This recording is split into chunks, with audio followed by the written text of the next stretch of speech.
மிக்க அல்லாஹ் நல்லடியார்களே, அல்லாஹுடைய கிருபையால் நேற்றும் இன்னைக்கும் 2 சூறாக்களை நிறைவு செய்யப்பட்டது.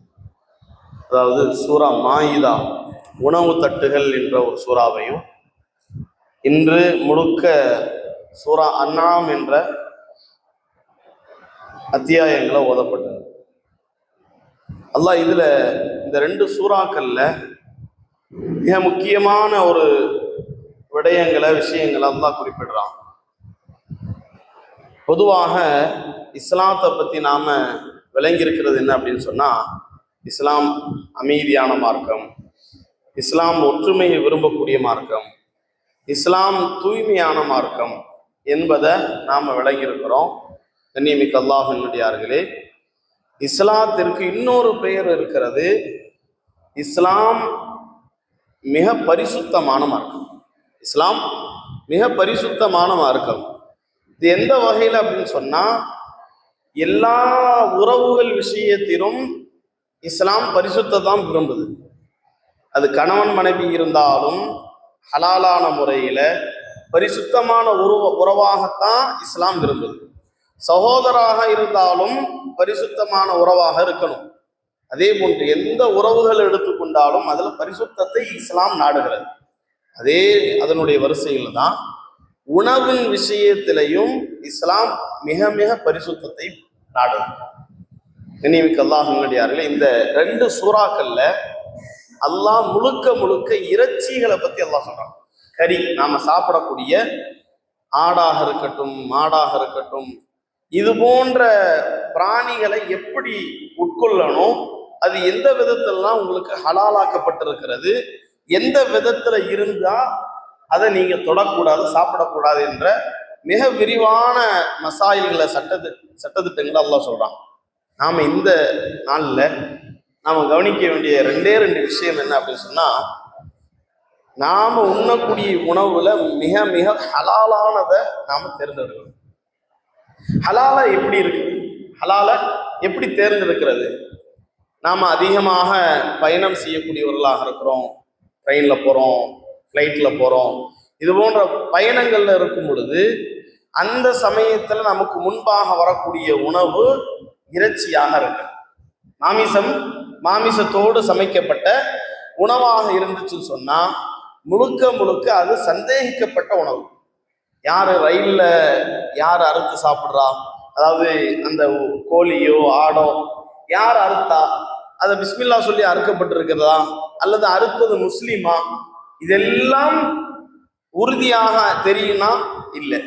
ரயில்லையோ அல்லது விமானத்துல கொடுக்கப்படக்கூடிய உணவு, அந்த உணவினுடைய மாமிசம் அது எப்படி அறுக்கப்பட்டது என்பது சந்தேகக்குரியதா. இஸ்லாத்துல என்ன சட்டம் என்ன அப்படின்னு சொன்னா, எந்த உணவு சந்தேகத்துக்குரியதாக இருக்கிறதோ அது ஹலால் கிடையாது, அது ஹலால் கிடையாது. 2வது விஷயம் என்ன அப்படின்னு சொன்னா, ஒரு மாமிசம் நமக்கு ஹலாலாக இருப்பதற்கு 2 நிபந்தனை வேணும். ஒன்று, அது உயிரோடு இருந்து இஸ்லாத்தினுடைய அடிப்படையில, மார்க்க சட்டத்தின் அடிப்படையில அதுக்கு அறுக்கப்பட்டிருக்கணும், உயிரோடு இருந்து அறுக்கப்பட்டிருக்கணும். 2வது, அந்த பிராணியை எப்படி அறுக்க வேண்டும் என்பதாக வழிமுறை காட்டப்பட்டிருக்கிறதோ அந்த முறையில் அறுக்கணும். 3 குழாய்களை, மூச்சு குழாய், உணவு குழாய், இரத்த குழாய், இந்த 3 குழாய் அறுக்கப்பட்டிருக்கிறதா, அந்த அறுக்கப்படுவதற்கு முன்பாக அந்த பிராணிக்கு தாகமோ பசியோ இருக்கிறதா, அந்த அறுக்கக்கூடிய நபர் முஸ்லிமான நபரா அல்லது அந்த நபர் பிஸ்மில்லா சொல்லி அறுத்தாரா, இது போன்ற நிபந்தனைகளோடு அறுக்கப்பட்ட இறைச்சி தான் நமக்கு ஹலாலாக இருக்கும். கண்ணியமிக்க அல்லாஹ்வினுடையார்களே, நாம சர்வசாதாரணமாக நம்மளுடைய உணவுல மிகப்பெரிய ஷைத்தானுடைய சூழ்ச்சி என்ன அப்படின்னு சொன்னா, ஹராமான உணவு கலப்பது என்பது மிக அரிதாயிருச்சு, ரொம்ப லேசாயிருக்கு. ஹலாலான உணவை தேடுறதும் ஹலாலான உணவுக்காக முயற்சி செய்யறதும் ரொம்ப கஷ்டமாயிடுச்சு. ஜி என்ன இவர்கிட்ட இல்ல பார்த்துக்கோங்க, கொஞ்சம் சூசகமா அந்த வேடல, அந்த கோடு வேடல நமக்கு தான் தெரியும். இது இல்லை இன்னைக்கு வேணாங்க, இல்லை நாளை மறுநாள், இல்லை நாளை கழிச்சு. கண்ணியமிக்க அல்லாஹ்வினுடையார்களே, ஹலால் என்பது முஸ்லீம்களுக்கு மட்டும் கிடையாது. ஹலாலான இறைச்சியை நான் முஸ்லீம்களுக்கு மட்டும்தான் கொடுப்பேன், ஹராமான இறைச்சி செத்த பிராணிகளை நோயுள்ள பிராணிகளை முஸ்லீம்களுக்கு கொடுக்க மாட்டேன், நான் மாற்று மதத்தார்கள் கொடுப்பேன். இல்ல, என்னைமிக்க அல்லாஹ் முன்னடியார்களே, இஸ்லாம் எல்லா மனிதர்களுக்குமான சட்டமாக சொல்லுது. எல்லா மனிதர்களுக்குமான சட்டமாக சொல்லக்கூடிய வார்த்தை என்னன்னு சொன்னா, நீ அந்த பிராணியை நோய் இல்லாமல் அறுக்கப்பட வேண்டும், அந்த பிராணியை பிஸ்மில்லா சொல்லி அறுக்கப்படணும், அந்த பிராணியின் முழுக்க உடல் முழுக்க இருக்கக்கூடிய ரத்தங்கள் வெளியேற்றப்பட வேண்டும். இதுதான் இஸ்லாத்தினுடைய நிபந்தனையாக. ஹலாலை தேடுவதுல நாம கொஞ்சம் முயற்சி செஞ்சோம்னு சொன்னா அல்லாஹ் எவ்வளோ பெரிய பரக்கத்தை, எவ்வளோ பெரிய நிம்மதியான வாழ்க்கையை தர்றான் அப்படின்றதுக்கு ஒரு இறை நேசருடைய சம்பவம் நமக்கு உதாரணமாக இருக்கு. ஒரு இறைநேசர் அவருடைய வளமை என்ன அப்படின்னு சொன்னா, எந்த ஒரு பொருளையோ எந்த ஒரு உணவையோ ஹலால் இல்லாம ஒரு பேரிச்சம்பழம் அளவு கூட சாப்பிட மாட்டார். ஹராமான உணவு எந்த ஒரு பொட்டு கூட, அது பேரிச்சம்பழம் அளவு கூட இருந்தாலும் ஹராமான உணவு அவருடைய வயிற்றுக்குள்ள போனதில்லை. ரொம்ப பேணுதலாக, ரொம்ப பாபந்தியாக தன்னுடைய வாழ்க்கையை நடத்தி கொண்டு வந்தார். 2 நாட்களாக ஆச்சு, ரொம்ப பசி, உணவு எதுவும் கிடைக்கல. ஒரு தெரு வழியாக போய் கொண்டிருக்கும் பொழுது ஒரு தோட்டத்தினுடைய வாசல்ல பேரிச்சம்பழம் மரத்திலிருந்து கீழே விழுந்திருக்கு.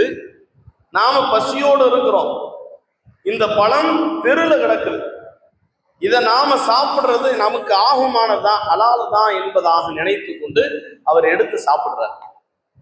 ஒரு 3 நாளுக்கு பின்பாக அந்த பேரிச்சம்பழத்தை சாப்பிட்டதனுடைய விளைவு அவருடைய உள்ளம் முழுக்க இறுகியதாக ஆயிடுச்சு. நான் ஹராம சாப்பிட்டேன், நான் அனுமதி இல்லாம சாப்பிட்டேன், அந்த தோட்டக்காரனுடைய அனுமதியோடு இந்த பழத்தை நான் சாப்பிடல, எனவே இதுக்கு எனக்கு இந்த பழம் என்பது, இந்த உணவு என்பது எனக்கு ஹராம் ஆயிருச்சு, எனவே நான் ஹராமான உணவை சாப்பிட்டேன் அப்படின்னு சொல்லி 3 நாள் வேதனைப்பட்டாரு. நேரா அந்த தோட்டக்காரருக்கு போறாரு. தோட்டக்காரர்கிட்ட போயிட்டு சொல்றாரு, நான் ஒரு 2 நாளைக்கு முன்பாக உங்களுடைய தோட்டத்தினுடைய வாசல்ல மரத்திலிருந்து கீழே விழுந்த ஒரு பழத்தை நான் எடுத்து உங்களுடைய அனுமதி இல்லாம சாப்பிட்டேன். ஒன்று, அந்த பழத்துக்கு உண்டான பணத்தை வாங்கி கொள்ளுங்க, இல்லை அப்படின்னா அந்த பழத்தை நான் சாப்பிட்டதுக்காக நீங்க ஹலாலாக ஆக்கி கொடுங்க, அது உங்களுக்கு ஹலால் என்பதாக நீங்க சொல்லுங்க என்பதாக சொல்றாரு. அந்த தோட்டக்காரரு ரொம்ப நாள் இது போன்ற நல்ல மனிதரை பார்க்கலையே, தேடி இவ்வளோ நல்ல மனிதரை நான் தேடிக்கிட்டு தான் இருந்தேன் என்ற அடிப்படையில நான் உங்களுக்கு அந்த பழத்தை ஹலாலாக ஆக்கணும்னு சொன்னா ஒரு நிபந்தனை. அப்போ அவங்க வந்த நபர் சொல்றாரு, நல்லடியார் சொல்றாரு, என்ன விஷயம், எனக்கு பயமா இருக்கு. அப்போ அவங்க சொல்றாரு, தோட்டக்காரர், என்னுடைய மகள் ஒருத்தி இருக்கிறான், எனக்கு ஒரு மகள் இருக்கிறா, அந்த மகளை நீங்க திருமணம் செஞ்சுக்கோங்க, அந்த திருமணம் செஞ்சீங்கன்னு சொன்னா, அதற்கு ஏற்றுக்கொண்டீங்க, சம்மதம் தெரிவிச்சீங்கன்னு சொன்னா நீங்க சாப்பிட்ட பழத்தை நான் ஹலால்னு சொல்றேன். அவரு இறைநேசர் ரொம்ப பயந்து, இல்ல கொஞ்சம் பயமாக இருக்கு, என்ன விஷயம் சொல்லுங்க, இல்ல இதுக்கு நீங்க ஒத்துக்கிட்டீங்கன்னா தான் நான் ஹலால்னு சொல்றேன், என் உணவு ஹலால்னு சொல்றேன். அப்ப அவர் யோசிச்சாரு, நான் இந்த உலகத்துல சோதனைக்காக படைக்கப்பட்டிருக்கிறேன், எனவே இதுவும் ஒரு சோதனையாக இருக்கிறது, நான் அந்த நிபந்தனை ஏற்றுக்கொள்றேன்.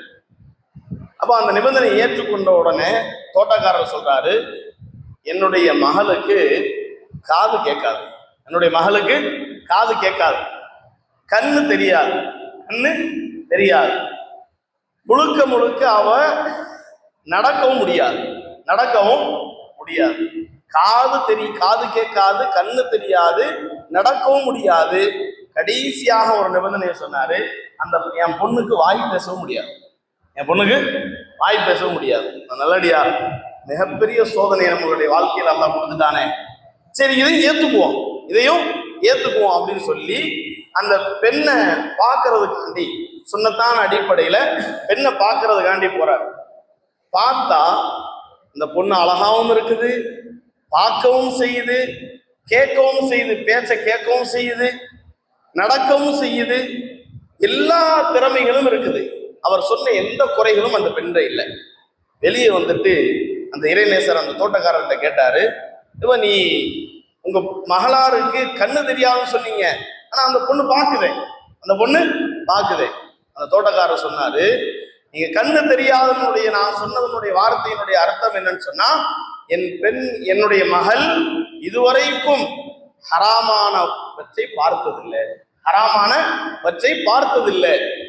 உங்களுடைய மகளாருக்கு செவிப்புலன் இல்லைன்னு சொன்னீங்களே, அதற்கு காரணம் என்னுடைய மகளார் ஹராமான விஷயத்தை கேட்டதில்லை, ஹராமான விஷயத்தை கேட்டதில்லை.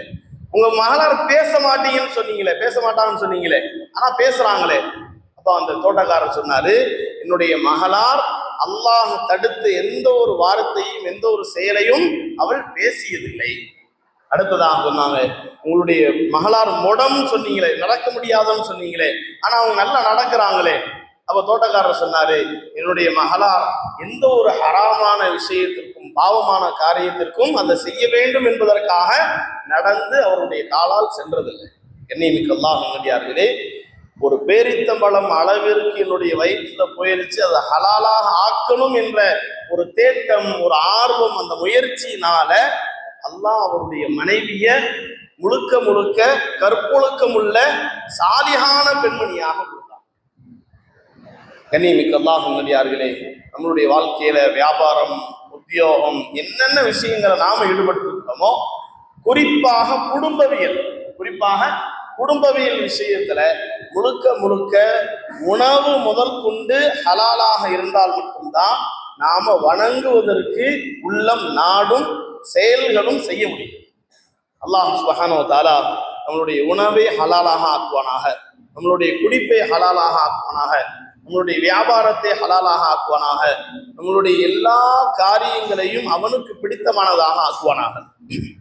வ ஆகிரு தஅவானா அல்ஹம்துலில்லாஹி ரப்பில் ஆலமீன்.